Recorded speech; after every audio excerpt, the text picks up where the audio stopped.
Hi there, I'm Ray from Ray of Sunlight, and I'm really excited today to be sharing my TBR for March. So a big readathon that goes on in March every year on BookTube is Middle Grade March, and this is a month in which, as the title suggests, you really focus on reading more middle grade books, middle grade being books that are, I believe, for ages around between 9 and 13, so slightly older than younger children's fiction, but not yet YA. Many of my favourite books fall into this genre. I think often the stories which are aimed at this age phase do a fantastic job at exploring some really big and important themes. They often have really gripping storylines and developed, rich, beautiful language, fantastic characters, without falling into being unnecessarily or kind of gratuitously gruesome or scary as books for older readers can. I also often notice that middle grade books have a clearer focus on delivering some kind of moral or message, not in a saccharine or necessarily even blatant way, but as part of the story, and that's something that I really enjoy and delight in my literature, is feeling like it's kind of inspiring me as a human being to believe that values such as love, kindness, bravery, that these things matter and are important.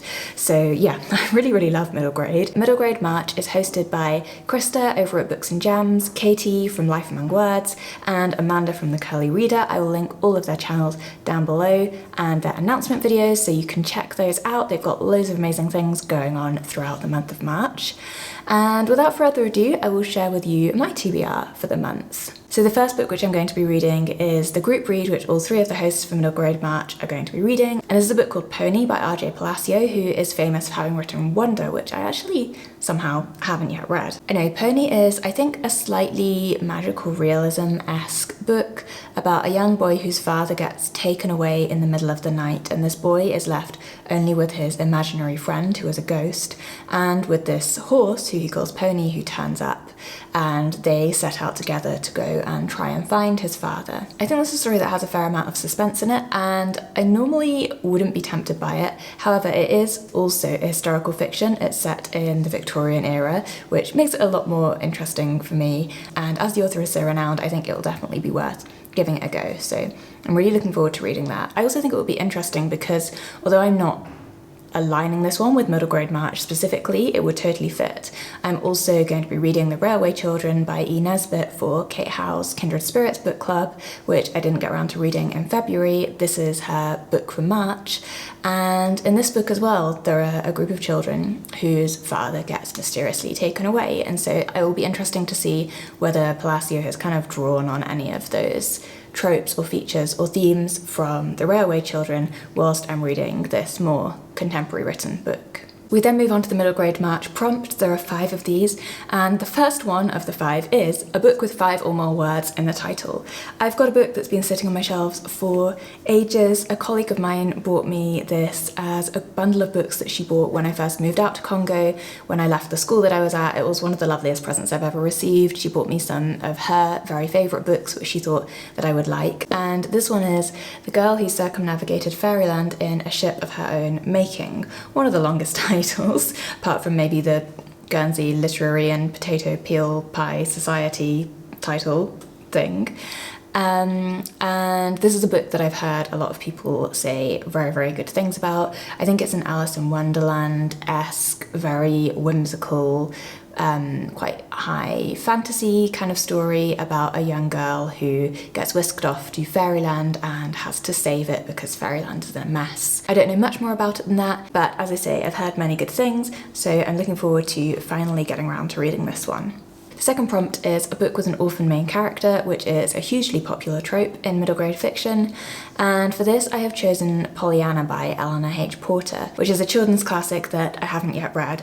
I remember watching an adaptation of this when I was a teenager, I guess, and quite enjoying it, also finding it a little bit on the saccharine side, so we'll see how the book goes. It's about a young orphan girl called Pollyanna who moves to live with her, I believe, grumpy aunt, and Pollyanna is a girl who, in spite of the hardship that she faces faces in life is unbelievably optimistic. So much so that you can use the word Pollyanna to describe somebody who is exceedingly optimistic.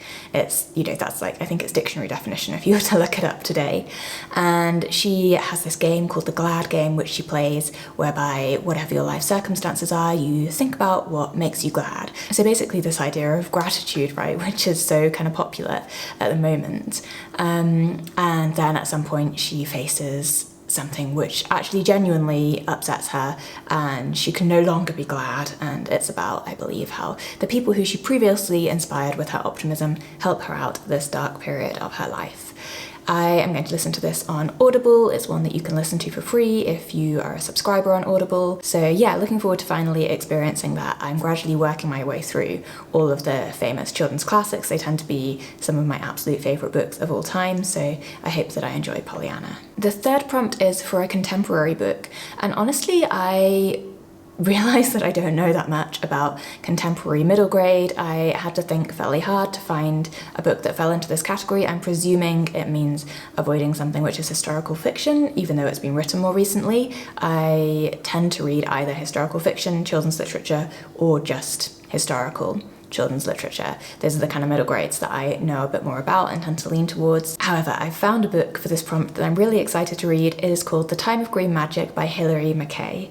Hilary Mackay wrote The Skylark's War, which I've been talking about an awful lot in my videos lately. One of my favourite books really of all time, certainly one of my absolute favourite middle grades, and that so far is the only one of her books which I've read, even though she has actually written quite a lot of middle grade children's fiction. And so I'm really excited to have this opportunity to look for and read another of her books. I saw it described as a domestic story with a hint of magic or realism, which sounds so up my street. It's about a family that has come together from two single parents who have got married and their children, and then it's about how the children are having to get used to living together, and this whole family has moved into this new home. And the new home, I think, is a little bit spooky, but I believe in a positive kind of way. Like it's got a personality and magic about it, and the children kind of they discover this magic, and I believe it's about how the house, almost as a character, helps this family of children who are struggling to live together, who are, potentially not getting on. I think one of them was previously an only child and is now a middle child and has to share things with an older and a younger sibling and isn't happy about it, that sort of thing.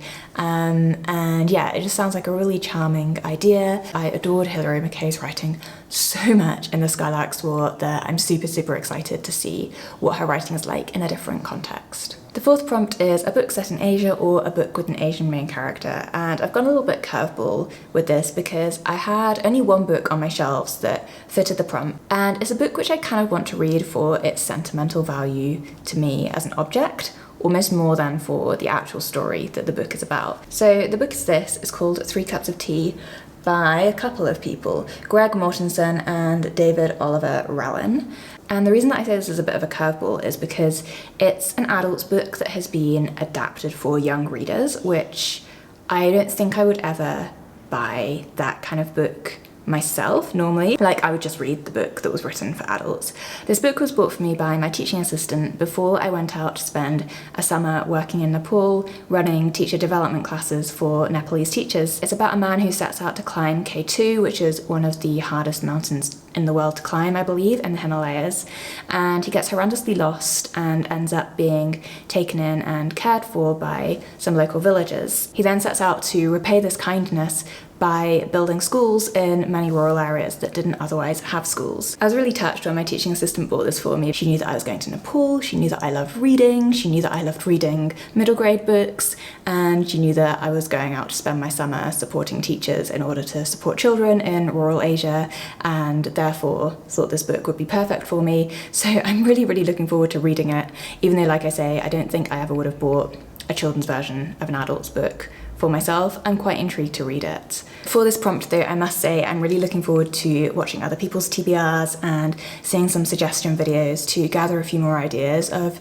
good middle grades that are either set in Asia or have Asian main characters, because to my shame, I didn't really know that many. The few which I have heard of that I looked up, I wasn't able to get on Audible or on Kindle, which is the only way that I can buy new books while I'm currently living in the Democratic Republic of Congo. So I'm really looking forward to seeing what other people share and to building a bit of a longer TBR list that way, and maybe if I have some extra time in March, then I would read another book for this prompt. And then lastly, a book that is older than you are. I have managed to sneak in here a book that I bought on Audible a little while ago that I've been really looking forward to reading and haven't got around to yet. And this is a book called Waiting for Anya by Michael Morpurgo. It was published in 1990 and I was born in 1991, so it's really like just under the wire of being a book that's older than I am, but it is older than I am. This is a book that's set in the lead up to the Second World War about a young boy who realizes that there are a load of Jewish children hiding in his mountainous village and he sets out to help them. That's really all that I know about the story. Michael Morpurgo I kind of think of as being like the writer of my childhood, in that I very much remember libraries just being stocked with Michael Morpurgo books, but I don't think I've actually read that many of his books, even though I think I really liked the ones that I did read when I was younger. So I'd like to kind of revisit him and read a bit more of his work. So those are my reading plans for middle grade March, and my reading plans for March overall are obviously to read those middle grade March books that I have just listed, and also to keep going with the February reads that I pulled that I haven't got through yet. I've got a lot of kind of longer and more challenging reads on there which I'm enjoying or looking forward to reading but haven't got round to yet. So I think it will be a really nice balance of reading some pretty challenging stuff in March and also having some faster, not necessarily lighter to be honest, because middle grade books can be really emotionally moving, but yeah, some slightly faster books to get through than, you know, for example, Hilary Mantel or Doris Lessing, who are some of the other authors that I'm reading. If you're participating in middle grade March, do let me know what you're planning to read for it, or just in general, if you have any great suggestions for any of the prompts for middle grade March. I would love to hear what books you would recommend underneath them, and I will look them up myself. I hope that you're doing really well. Thank you so much for watching. Do give this video a like if you enjoyed it, and subscribe and click the bell to get notifications when I post my videos. It really helps support this channel. Thank you ever so much for watching. I wish you a wonderful week of reading, and I look forward to seeing you soon in another video. Bye bye.